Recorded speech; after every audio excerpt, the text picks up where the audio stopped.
Desde Estados Unidos se ha decidido matarme. Ustedes saben eso, ¿verdad? Han dado la orden desde la Casa Blanca de matar a Maduro. Ni un pelo me van a tocar, porque a mí me protege Dios y me protege el pueblo de Venezuela. The people of Venezuela are standing for freedom and democracy, and the United States of America is standing right by their side. They are turning the page on socialism, turning the page on dictatorship, and there will be no going back.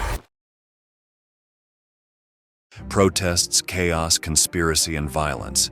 These few words can sum up the distressing scenario experienced in Venezuela, where President Nicolás Maduro was re-elected for 2024 in the midst of a controversial democratic process.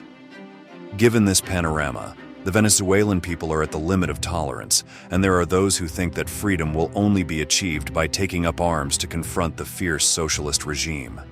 As if that were not enough, this situation rekindled the conflict between this country and the United States. Maduro accuses the northern nation of being behind the brutal demonstrations against his government, while the top authorities in Washington assure that the Venezuelan leader is nothing more than a vile dictator. With tensions rising more and more, the reappearance of a question that has been seeking an answer for years is inevitable. What would happen if the North American forces decide to intervene? In this new military force video, we will analyze the hypothetical case in which the United States could invade Venezuela and assassinate Maduro.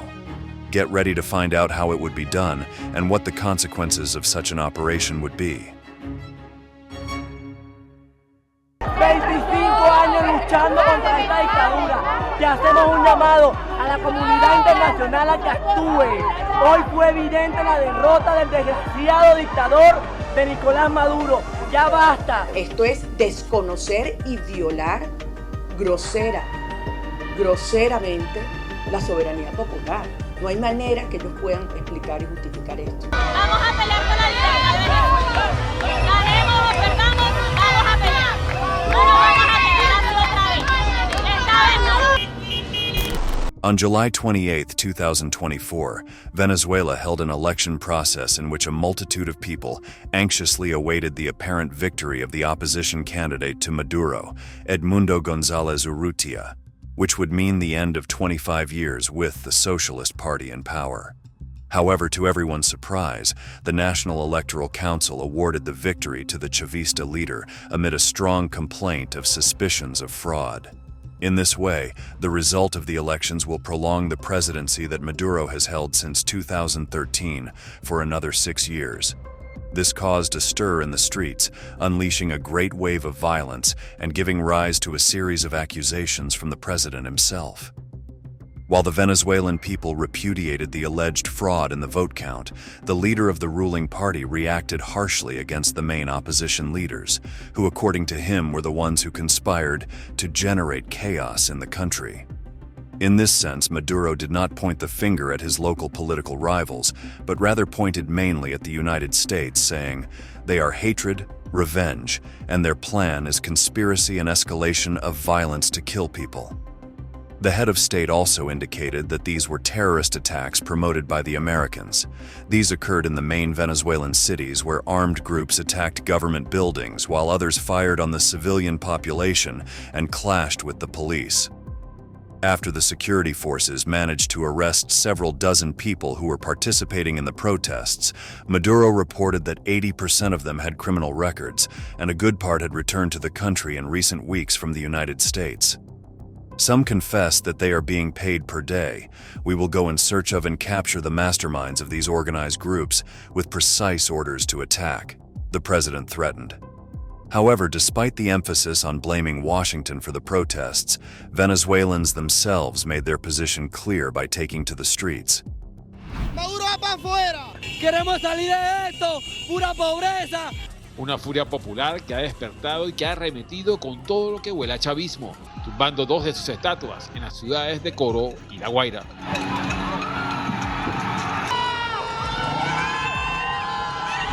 That was the reflection of millions of citizens who went to the polls for the highly anticipated elections that, by all indications, would be the toughest challenge that Maduro and his ruling United Socialist Party of Venezuela would face in decades. That raised hopes among critics of his regime, which collapsed after the current president was declared the winner without releasing detailed figures from the election, as has happened in the past. About 12 hours after the results were announced, thousands of Venezuelans across the country took to the streets to protest and were met with brutal government repression. This triggered new expressions of rejection in different parts of the world, carried out by people who emigrated to other countries to escape Maduro's government. ¡No volvió a robar la libertad, la sonrisa de ver a la familia! Y no verla por una tele, por no verla por un teléfono y decirle cómo está, ya comiste. ¡Queremos regresar a casa!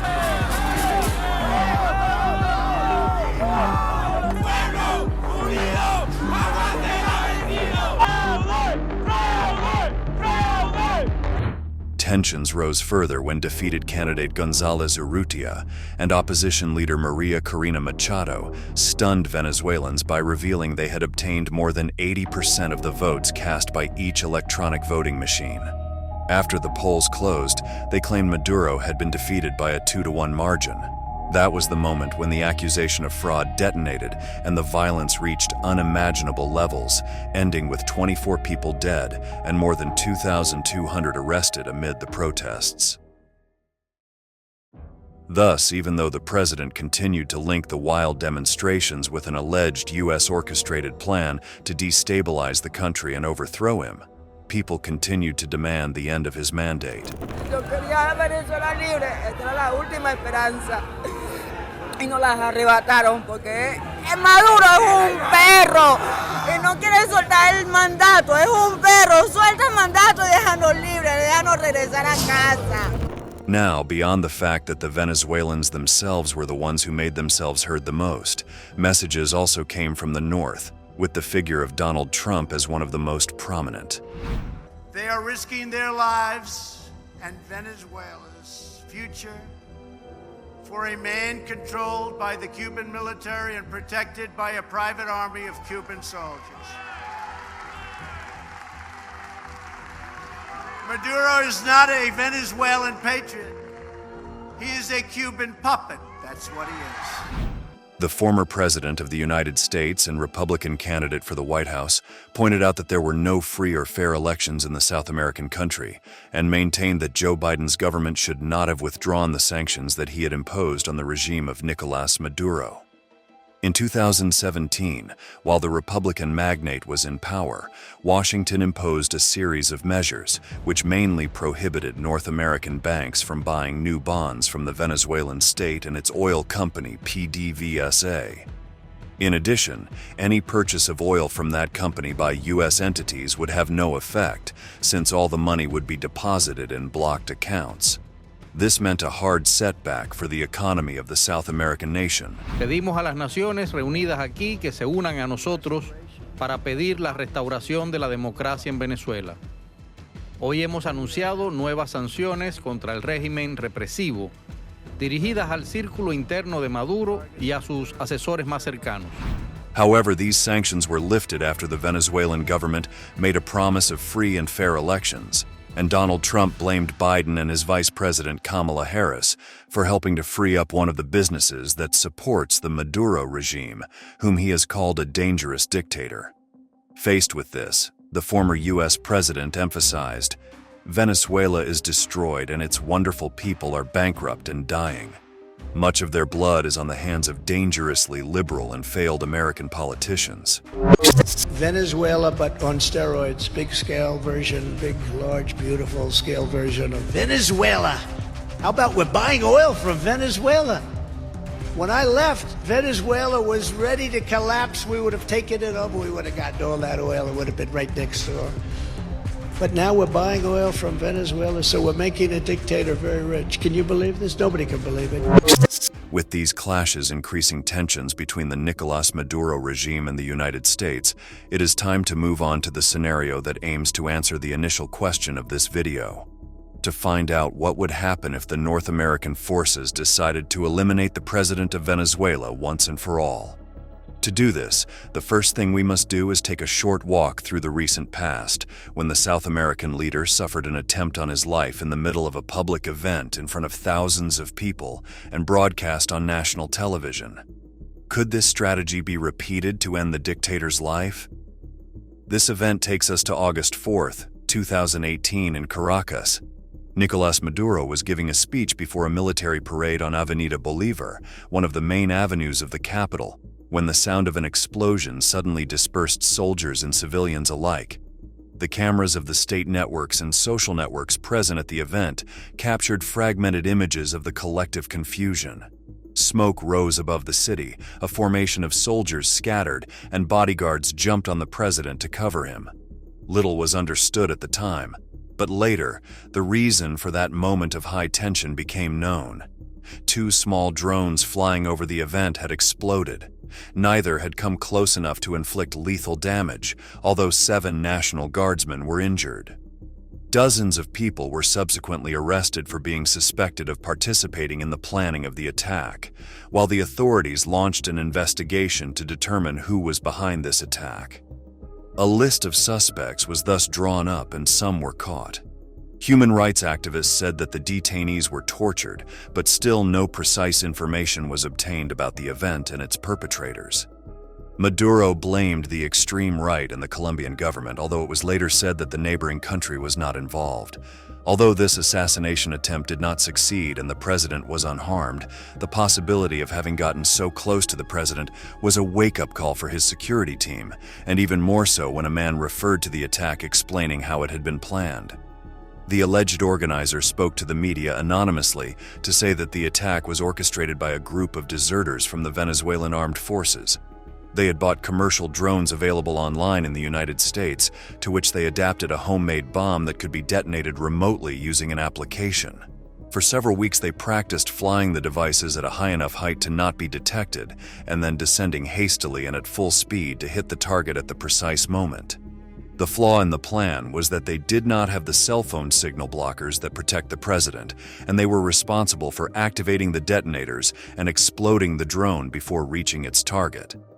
Although this did not allow the incident to have a greater impact, the anonymous attacker left a final revelation that opened a new panorama of tensions. He assured that the then U.S. government of Donald Trump had contacted him to meet and gather information that would allow them to study the case, which provoked a defiant response from Nicolás Maduro's son. Métase en sus asuntos, solucione sus problemas, señor Trump, que hay bastante. Todos los jóvenes del mundo, los hago un llamado día de hoy Internacional de la Juventud a que nos acompañen en esta lucha que es también por ustedes. Porque si se diera el supuesto negado de mancillar el suelo patrio, los fusiles llegarían a Nueva York, señor Trump. Llegaríamos y tomaríamos la Casa Blanca.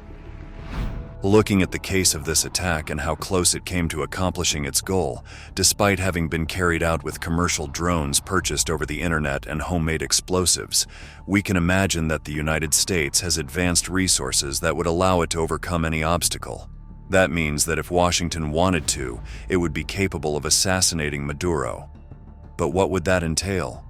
A scenario where a power like the United States eliminates the president of Venezuela would probably generate a strong reaction in the South American country. The inner circle of the fallen leader would try to generate opposition to foreign interventionism among the people and reinforce nationalist sentiment. The interim government or the factions in favor of the current president could use the event to mobilize their followers and gain support by declaring war on the Americans. In addition, despite the fact that several governments around the world think of Maduro as a dictator, Washington would face international condemnation for its action, which could include sanctions or diplomatic and economic reprisals. The situation in Latin America could also become more volatile, with neighboring nations concerned about the implications of U.S. intervention in Venezuela and fearing that they will be the next to fall to the Americans. This could lead to further instability in the region and a possible increase in tensions between countries. Violence could escalate to unimaginable levels in retaliation, with attacks targeting Washington's interests in the region, as well as U.S. embassies and citizens in Venezuela and other neighboring countries. And if that weren't enough, it could become the perfect excuse for U.S. enemies, such as Russia and China, to intervene, claiming that such actions are a violation of Venezuelan sovereignty, triggering a war on a global scale. In short, the U.S. assassination of Nicolas Maduro would have uncertain results, but would likely have major repercussions on global politics, regional security, and diplomatic relations. That said, the next question we must ask ourselves is whether Washington would be willing to take these risks to take down a dictator. And this is where the statements by U.S. officials following the alleged electoral fraud show that a new misstep could tip the balance towards an inevitable conflict. I want to note that our patience and that of the international community is running out. It's running out on waiting for the Venezuelan electoral authorities to come clean and release the full detailed data on this election so that everyone can see the results. One of the first to demonstrate that tolerance has a limit was Pentagon spokesman John Kirby, who hinted that if the Maduro regime continues to carry out the controversial practices that have characterized it for more than a decade, the day will come when the American giant will definitely take action on the matter. And he was also joined by Secretary of State Antony Blinken, who reinforced the idea of action. We have serious concerns that the result announced does not reflect the will or the votes of the Venezuelan people. It's critical that every vote be counted fairly and transparently, that election officials immediately share information with the opposition and independent observers without delay, and that the electoral authorities publish the detailed tabulation of votes. The international community is watching this very closely and will respond accordingly. This shows how the pressure from the United States is increasing on the behavior of Nicolas Maduro and leads us to the last hypothetical scenario of our analysis, an invasion by American forces.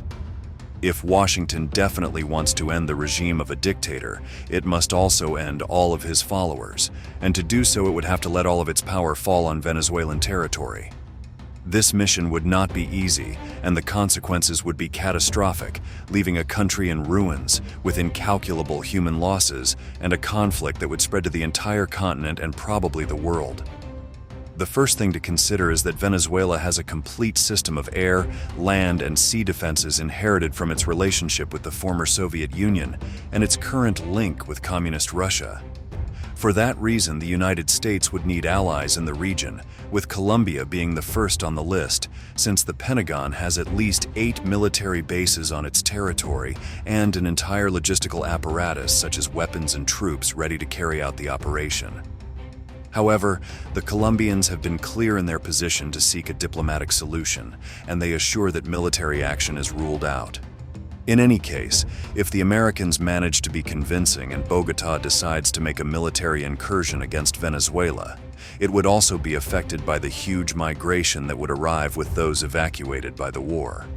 In addition, as we have already mentioned, Maduro has a powerful ally in Russia, and if Putin agrees to give him his support, the arrival of an offensive from Moscow could mean the attack on the bases in Colombia, destroying not only military infrastructure but also civilian infrastructure and fueling the escalation towards a much larger conflict. However, according to Donald Trump's view, help from Europe would take a long time to arrive, if it ever comes, and by then the Americans would have already defeated the Venezuelans. Francamente, el régimen de Maduro podría ser derrotado muy rápidamente si el ejército así lo decide. Solo hay que ver cómo los soldados salieron huyendo cuando hubo una explosión sobre sus cabezas. Corrieron para ponerse a salvo. No están bien. If Venezuela's potential allies see an imminent and rapid defeat that makes them give up on participating, the outlook would be much simpler for the United States. What is foreseeable is that American troops will head towards the South American country, taking full advantage of the distraction of Venezuelan forces that are trying to contain a civil war in the face of the people's uprising. Meanwhile, American soldiers carry out attacks during the night against airports, military command centers, and strategic companies such as the headquarters of the oil company PDVSA.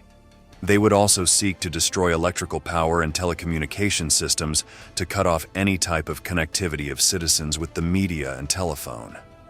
In this way, they will prevent people outside the territory from finding out what is happening, and the path will be clear to advance towards the main objective, Nicolás Maduro.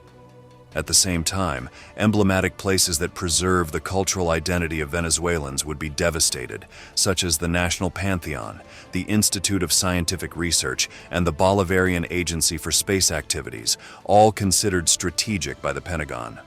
The same has happened in invasions such as those against Iraq, Afghanistan, Libya, and Syria. Hospitals, educational centers, media outlets of the Venezuelan state, key ministries such as the Interior, Justice, Finance, and the headquarters of the public powers would be attacked with aerial bombardments and subjected to the incursion of groups of mercenaries and paramilitaries that would erase every person close to the Maduro regime until they reached him. Now, it is an easy target, and the mission would be completed with a coup de grace to the dictator. However, the incursion would not end there. The fuel stations would also become a target of the war, as would the drinking water services. Supermarkets would close their doors, state food distribution chains would be cut off, and only U.S. troops would have access. The hungry population would go out to loot the establishments in search of food. Other groups would arm themselves to defend their families, and others to join the fight against the invading forces. Once they had achieved the freedom they sought by removing Maduro from power, Venezuelans would no longer want to see the chaos that reigns throughout the country, destroyed and subdued by foreign troops. Venezuela would fall into a tough armed confrontation without precedent. The United States government would appoint a president or a government board made up of civilians and military personnel subordinate to its interests. The Venezuelan revolutionary forces, now without their leader, would end up in hiding and would begin to plan their return to regain political power in their country. In this way, the occupation could last decades and the balance of the conflict would be too high. Given this scenario, it is clear that if Washington decided to carry out an invasion of Venezuelan soil, it would have an almost guaranteed victory, but then it would have to face a long list of possible consequences. Now, after having gone through the different scenarios that would arise if the United States eliminated Nicolás Maduro, we can assure that any alternative would harm the world balance and would probably trigger a war beyond these two countries. But before we say goodbye, we would like to know your opinion. Do you think the Americans should intervene in Venezuela to end the alleged dictator? How do you think it would turn out? Leave us your comment below. We thank you for having accompanied us to the end, and we hope to meet you again in the next military force video.